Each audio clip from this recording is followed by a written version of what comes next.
Hello, everyone, and welcome to the brand new CU TV show called Smooth Talk. I'm your host, JJ Robinson, also known as J Smooth, and this is a show where we get to know people around campus for more than what you see, rather if it's sports, if it's theater, if it's anything in that category. And today we are here with my good friend, BRYAN KARPINSKY. BRYAN, how are you doing today? I'm doing great, JJ. How are you doing? I'm doing good. Tell us a little bit about yourself. So my name is BRYAN. I'm a freshman technology education major with a minor in theater. As you stated, I do a lot of the theater stuff here. But other than outside of theater, I like to do a lot of writing, and I'm an aspiring indie game developer. Ooh.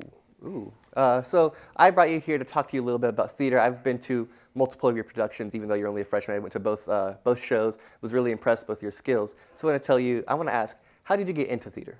So it all started back when I was in elementary school and middle school. My sister, she's older than me, and she always did theater throughout high school. So I grew up going to those shows, and her doing it really inspired me. And then also, she had two friends, Grant Parkhill and Ryan Martin. They were both huge theater guys, and just seeing them on stage, it made me be like, oh my God, I want to be like them. They're awesome. So yeah, it was pretty much just my sister and her friends got me to do it. And then first year of middle school, I auditioned for Aladdin Jr., and I ended up getting the role of Jafar. So that kind of set it in stone, like, okay, I should do theater stuff. All right, that's really impressive. So you said your sister was the reason you joined theater. Were you and her very close? Growing up, we weren't like too close, but then once she went off to college, we got a lot closer. Yeah, she's in France right now, so oh wow, yeah, I miss her so much. But yeah, I definitely get that. That's how me and my sister are. Growing up, of course, we're only a 4-year difference. There's, you see each other every day. There's not much, but now that I've gone off to college, there's that that stronger bond that you guys have. Yeah, now. I totally understand that. Can you share a part of your career or theater career that was really like important to you, or like you just remember so much for a certain reason? Yeah. So 11th grade, my junior year of high school. During COVID, I didn't do anything theater-wise. My sophomore year, I didn't do the show we were doing. It was Songs for a New World. I didn't do it. And at that point in my life, I thought I was going to be done with it. And then it was the day of the meeting for people to like kind of sign up for auditions for our 11th grade show, Once Upon a Mattress. And I'm on my way out, going to the bus, and like last second, I just kind of had a moment where I should go back there and I should go to that meeting. And I didn't have a ride home, didn't know how I was going to get home. I was prepared to walk home from school. I walked back into that meeting. Fortunately, I didn't have to walk home. My buddy Connor was able to drive me home.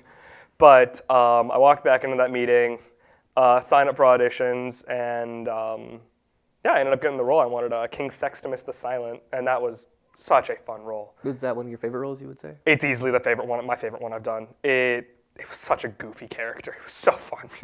You are a very goofy person. All the shows I've seen you in, you're the guy that's not the focus, but you can definitely tell he has his quirks to him. That's my favorite role to play. I love playing side characters. And that's how you are as a person as well.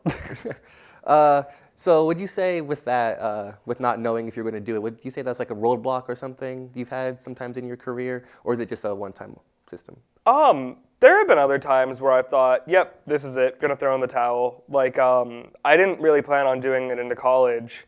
I was torn between it, like doing it and not doing it. And then I went to that, no, it wasn't even the UP meeting, it was during choir camp. I came a week early for choir camp, and I met 3 of my really close friends now, Alyssa, Pietro, and Carlin.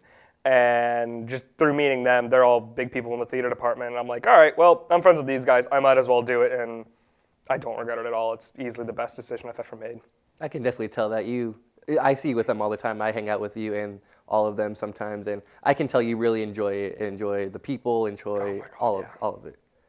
Earlier this year, you did a show called She Kills Monsters. Yeah. Can you tell us a little bit about your role in that and how you felt about that production? Yeah, so going into it, leading up to auditions, it was between She Kills Monsters and Big Fish.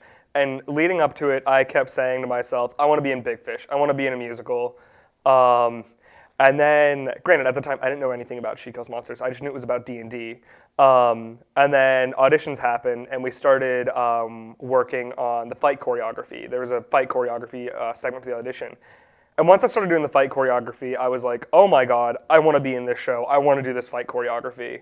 And I was fortunate enough to get a role in the show. I played Chuck Biggs. Chuck does not fight at all, so I ended up not doing any of the fight choreo, but it was still fun. It was, anytime they were working the fight choreography, they were very nice. They said I was more than welcome to attend and at least do some of the exercises, and I did, and I was very grateful for that. Playing Chuck was really neat. We always joke around that I got typecasted as Chuck because I'm terrible at talking to women. I can't confirm nor deny that, if that's true or not. But playing Chuck was really fun. That show is, the story I think is just such a beautiful story about, Agnes losing her little sister Tilly and dealing with that grief. And I was very honored to be a part of that production. I thought, we only had 6 weeks to put that together, so I thought it went as good as it could have in that time frame. I was a really big fan of that show. Me and my executive producer, Nate, we watched the show I think a total of 4 times in a week. Like I said, every night, yeah. Yeah, it was a really good show. I really enjoyed that. It was everyone from the costumes to the choreography to the set was just amazing. Thank you. Of course. So you've been doing this for a handful of years now, theater and singing and all that. How do you stay motivated to keep going? Because I know a lot of people, after doing it for such a long time, will get burned out of doing one thing. I definitely, burnout is real. And I think what keeps me going is just that feeling when you're performing, that feeling of pride after a good performance. There's nothing else like it. And that, I guess, is one of the big things that keep me going. And the other thing is I have to keep getting better because there's this one show I really want to be in. It's called Something Rotten. I don't care what I am in it. I just want to be in it because it is my favorite musical ever. What's that one about? So have you ever heard of the rumor that, or the tall tale, I don't know what to call it, that Shakespeare stole Hamlet from another writer? Yes, I have. The show is about, it is about that rumor. It is about the idea of Shakespeare stealing Hamlet from another writer, that writer being Nigel Bottom. And it's just such a goofy show. It has some of the best songs I've ever heard, and the characters are amazing, and I would be more than happy to play any of them. I'd be happy to, ensemble in that show is a dream role for me. It's so good. All right. If you ever get the chance to go see it, I would recommend it. Hey, if Cal ever does it, or if you know I really anywhere hope Cal does it. if you know anywhere that's doing it, I'll go along with you and watch it with you. I will definitely fill you in then. Yeah. Since you've been doing this for an extensive period of time and you know a lot about theater and acting and singing and performing in general, is there any advice you would give to people out there that are wanting to start a journey like this? Take risks. Directors, when you're doing auditions, if you do something that is like insane or will stand out, they'll remember you and your name will come up in their mind when they're casting. And another thing is, if you didn't get the role you wanted, don't let that demotivate you. Just realize that the role you are in, you were put there for a reason and you have a purpose to serve. And even if it's not a huge role, you still are there for a reason. You still were good enough to be put there for a reason. And maybe that shows that you were the best person for that role, and you should take pride in that. And also, even if you are a minor character, a background character, a secondary character, put in the work that, put in the effort and the amount of movement and stuff. If you're in the background of a scene, you're there for a reason. And I'm stumbling over my words right now, but if you're in the background of a scene, do as much as you can to get the attention on you. Not to where you'll take attention away from that, but put the work in and stuff to where people will be like, oh yeah, I remember that guy in the background of that scene. That's the one role I brought up, King Sextimus, that's all that character was for the most part. Being in the background of the scene and doing goofy stuff in the background. And yeah, it's just, people remember that. People would come up to me after the show, they'd be like, yeah, are you in the background doing that? And people remember that. So, yeah, if you ever get demotivated, if you didn't get a role, what you didn't want, just know that use that experience to learn for next time so you can score that role you want, and also use the time in that role and make the most of it. That's very inspiring and amazing. Is there anything, looking into the future, is there anything that you're excited that you could be part of possibly that you're allowed to tell us of by that? So our season hasn't been officially announced for next year, but our fall season, we have 2 very, very cool shows that I'm very excited for. And then our spring season, I wasn't over the moon about it originally, but after talking to one of the directors and hearing a bit of what his vision for one of the shows is, I'm very interested to see where he's going with it, and I'm very eager to be a part of that production. And then aside from that, the Main Street Theater Company out in Uniontown, I auditioned there recently for their productions of Little Mermaid and Cabaret. And I got an offer for ensemble, but unfortunately I had to turn it down just because I don't know what my vehicle situation looks like from the summer now. But I'm very eager to keep working with them because, I mean, they were great during the audition process, and I've heard amazing things about them. I mean, John Wagner, I don't know if you know him. He's one of the professors here who directs out there. Love that guy. Yeah, I have him for tap, and that is easily my favorite class this semester. John Wagner. I love you, John Wagner.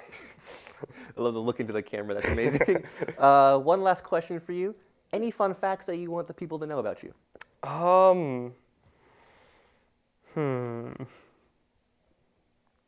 Bro thinks he's a thinker. Yeah. Oh, God. One story does come to mind. I'm not telling that story. No, you know the exact story. Not that story, God, no. Any good fun facts? When I was 3 years old, my dad was cooking something in the oven. I don't know what. Anytime he tells me a story, I gotta ask him what he was cooking in the oven at the time. But he opens the oven door, and it's like 300 degrees in there. Little 3-year-old me walks up and slams his hands on the oven door and burns them very badly. That sounds about right for you. Yeah. Also, I blanked on what I was going to say. Yeah, slam my hands on the oven door. Well, we'll leave it at that. That makes a lot of sense for Bryan. I've known Bryan this is the second semester I've known him. I met him last year through radio and TV and all of that. I was really glad that you were able to be my first guest on this show. Yeah, I'm happy to be here. Yeah, so thank you so much, and thank you to our producer and executive producer, Gary Smith and Nate Kurtz, and that's really all I got for today. So thank you so much, everyone, for joining me on this first episode of Smooth Talk. I'll catch you next time.